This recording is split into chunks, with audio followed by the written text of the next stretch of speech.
spirit of light and love and compassion and darkness and witness in times of danger. We thank you for being with us in this time as we focus on courage. We know throughout history the times that people's individual and collective courage has made such a major difference. And you call us to our individual and collective courage now. Courage, the choice to confront agony, pain, danger, uncertainty, or intimidation, even when it frightens you and even when it seems like the odds are against you. Right now, we need courage. As we talk with our families and loved ones, as we understand all that's happening on the political landscape, not only here in the US, but around the world. And in this time of call to courage, may we remember what the poet Audre Lorde reminded us. There are so many times in which I'm vulnerable. I'm not going to be more vulnerable by putting weapons of silence in my enemy's hands. So help us to speak when it is time to speak, and help us to listen when it's time for us to listen. And those of us who might be like me years ago who said, I'm a lover, not a fighter. But then I learned as I journeyed through my life that there were times when I had to fight. And fight we must for the things that we value that bring us closer to freedom and expressions of love. Now, fight is not always militaristic, even though on this day we honor the sacrifice of those who participated 80 years ago in D-Day, the invasion of the Normandy beaches, and how that turned the tide of World War II.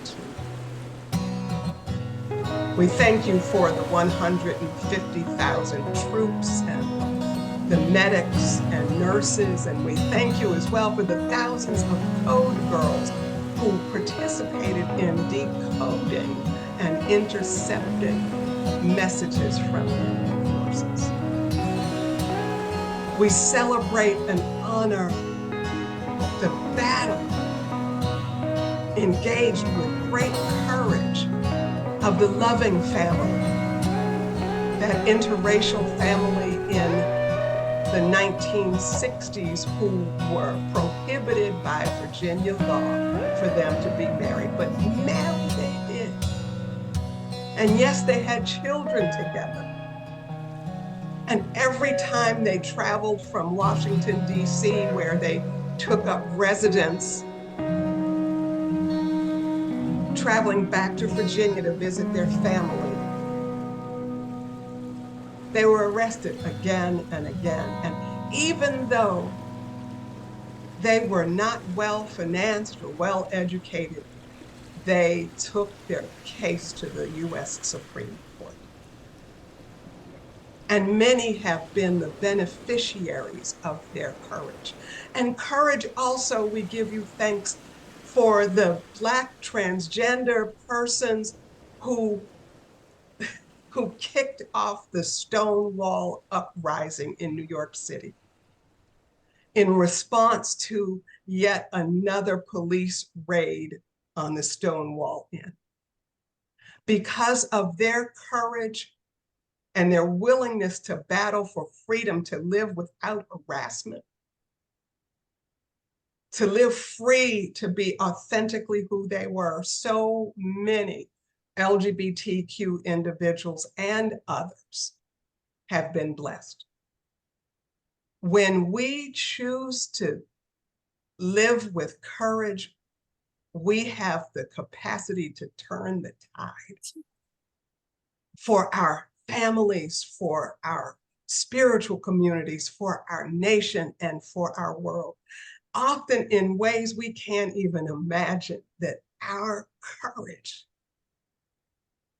but courage is choice that comes from following what our hearts call us to. And so may we be emboldened with more courage in these times when so many we see falling by the wayside because they're afraid of one or afraid of a few. We acknowledge that we live in a time when bullies are given free rein in so many ways, and then they turn the narrative such that they make it look like they're a victim. Help us with courage, but always guide our hearts, not only to speak and listen and live and act in courage, but may it be accompanied with compassion. For as the poet Audre Lorde says, for the master's tools, which do not include compassion, will never dismantle the master's house.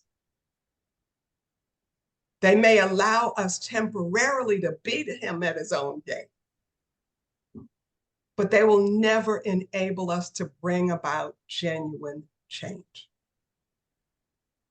So may our courage be guided and shaped by compassion. For the courage that comes from your heart flows with love. And it enables us to do that which is greater than anything we could imagine ourselves doing. May we stop at nothing till all people can experience freedom with the genuineness of what freedom is. Not bully, but genuine freedom. I pray this in your many names. Amen.